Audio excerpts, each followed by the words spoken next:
I'm pissed off about yesterday's performance, and you should be too. The Ravens got robbed. Get in that comment section. I want to see at least 200 comments saying F the refs. Get the all caps on, spam it in the comment section, and we'll get started today's show. Welcome in to Overreaction Monday, where we're breaking down the top storylines from yesterday's 22-19 overtime loss to the Indianapolis Colts.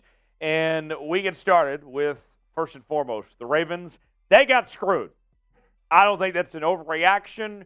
The evidence is right there in front of us. I have photo evidence here. Look at this.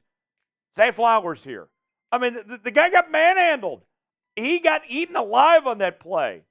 And they didn't call pass interference in a very crucial key moment of the game.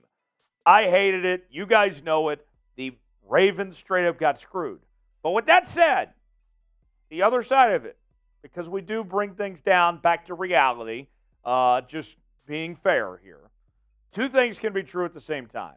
The Ravens did get screwed, but they should have never been in that position.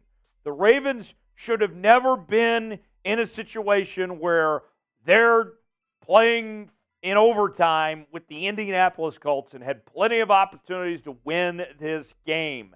With that said, I am frustrated. I hate it that call was not made in that moment and that the Ravens got screwed in the way they did, but it's no excuse for why the Ravens didn't win this football game. It wasn't stolen from them. They still missed on the chances they had to win this game without the refs getting involved. Lamar Jackson said the same thing himself. We had plenty of opportunities to put the game away, especially when our defense did a great job of stopping those guys. We had great field position. We didn't move the ball at all. That ticked me off. It ticked all of us. We like to finish the job. So who's the most to blame for the Ravens' loss? Is it the officials? Is it the offense? Is it the defense? Who is it? Get in that comment section. Tell me who you believe is the most to blame for the Ravens' loss. Number two on Overreaction Monday, way too many injuries to compete. That, folks, I would call an overreaction. I understand. There was plenty of injuries to go around for this Baltimore Ravens team. When you're talking about just in this game alone, Gus Edwards left with a concussion, Rashod Bateman with a hammy, Tylan Wallace with a hammy. He's going to IR. He's done for the year. David, for the time being, rather. David Ojabo with the ankle injury, Geno Stone with the ribs injuries. Those were all bad on top of the did not play list, as the Ravens were short 6 players heading in, with OBJ with the ankle injury, Marlon Humphrey with the foot injury, Ronnie Stanley with the knee injury, Tyler Linderbaum with the ankle, Justice Hill with the foot injury, Dafe Owe with the ankle injury. All that adds up, and that is a lot for any team to take on. 11 players from the 53-man active roster either got hurt or didn't play. Eventually, injuries are going to catch up to you. But that's the nature of the beast. You know, I look at this and we go forward from here. And the question that we ask ourselves is, can this team overcome this? And for me, it was just one bad week where you made a lot of mistakes. The injuries eventually caught up to you. I think the Ravens are going to be fine. I'm not overly concerned. I'm not going to read too much into one loss. It's going to be okay. Today's show is sponsored by one of our newest partners here at Chat Sports, Odds Are. Odds Are is not a betting site, but what Odds Are is a site that shows you the best bets to make, because luck is not strategy. Download Odds Are today, and you can get a free 30-day trial at oddsr.com/NFL Daily. Now, when you go on Odds Are, the thing that you're looking for is the green values. Those are the bets that Odds Are recommends to make. And if you see the red values, those are the ones that they say to stay away from. So with Odds Are, you're going to get smarter about your sports wagering, that you're going to find exactly where that value is so you can make the right bets. That way you can win money. So here's what you need to do. Go ahead and download Odds Are, create an account. Terms and conditions do apply. Get your 30-day free trial now. Oddsr.com/NFL Daily. Tell them that Tyler Jones and Ravens Rundown sent you. You'll be glad you did. That's oddsr.com/NFL Daily for a 30-day free trial right now. Oddsr.com/NFL Daily for that 30-day free trial. More on Overreaction Monday. The offense, too sloppy. Not an overreaction at all, as the evidence was there in the pudding. And is it going to continue to be this way? I'm optimistic about this group going forward. The first few weeks, yeah, you can say that the offense is too sloppy right now. The miscues yesterday: 4 sacks allowed, 4 fumbles, 2 turnovers, couldn't convert on third down, 3 of 16, 0 for 1 on fourth down. Just a lot of sloppy mistakes and miscues. But here's the silver lining when I look at this Ravens offense right now. It's what we're seeing out of Lamar Jackson. You guys know I'm a big fan of Todd Monken and this offensive scheme that he's putting in place with the Baltimore Ravens. And what we've seen through the first few weeks, although there's some kinks to work out, that there's some miscues that this team needs to overcome, Lamar is developing as a better passer.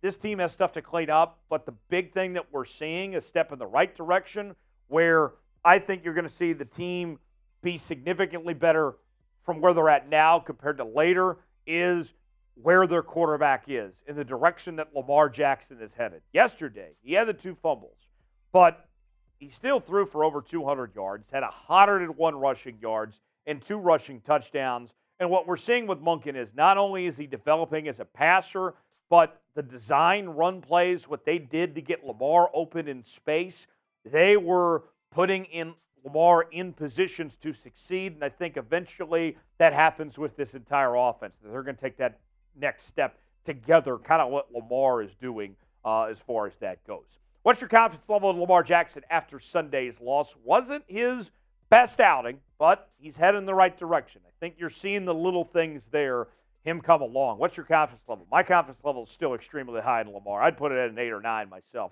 Scale it for me in the comment section what you think. Let us know.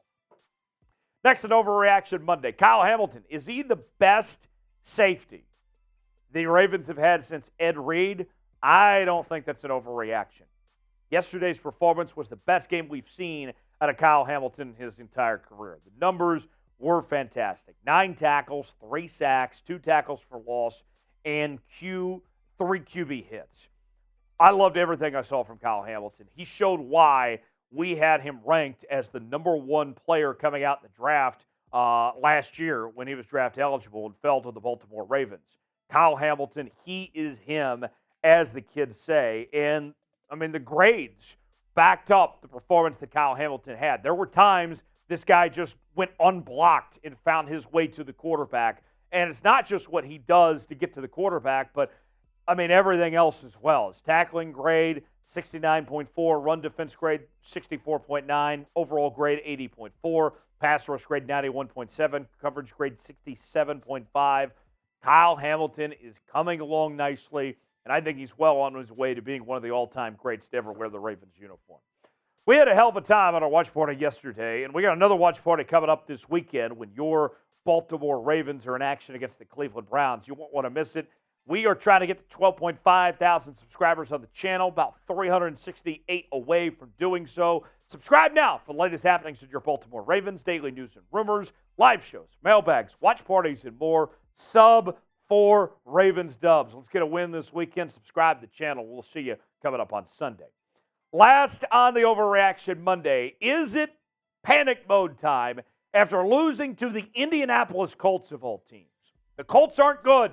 There was no reason to be losing to Indianapolis. But the spin zone, I would say, why I believe this is an overreaction is that everyone in the NFL has a game they lose that they are not supposed to. This just happened to be the one for Baltimore. Now, here's what I mean by this. If you need more evidence, the Colts were pretty bad last year. Everybody knows that. Remember who they beat week 3? The same week the Ravens just lost to the Colts? That's right. They beat the Super Bowl champion Kansas City Chiefs last year. How'd that work out for the Chiefs? It worked out just fine. So now's not the time to panic. Everything is still in front of this Ravens team. It was one bad game where they made a lot of mistakes. This team's going to be fine. The AFC North standings right now, there it is, 3-way tie, top the division with the Steelers and the Browns. And now we're just waiting to see what happens with the Bengals. They're playing on Monday Night Football tonight against the Rams. We're all going to be cheering on the Rams to come through. And basically, they can end the Bengals season today if they fall down to 0-3. So, what do you think? Will the Ravens win the division? Y for yes, N for no. Chime in. Tell me what you think in the comments section after Overreaction Monday. Are you panicking or you think they still can win the division? Let us know, and we'll see you next time here on Ravens Rundown.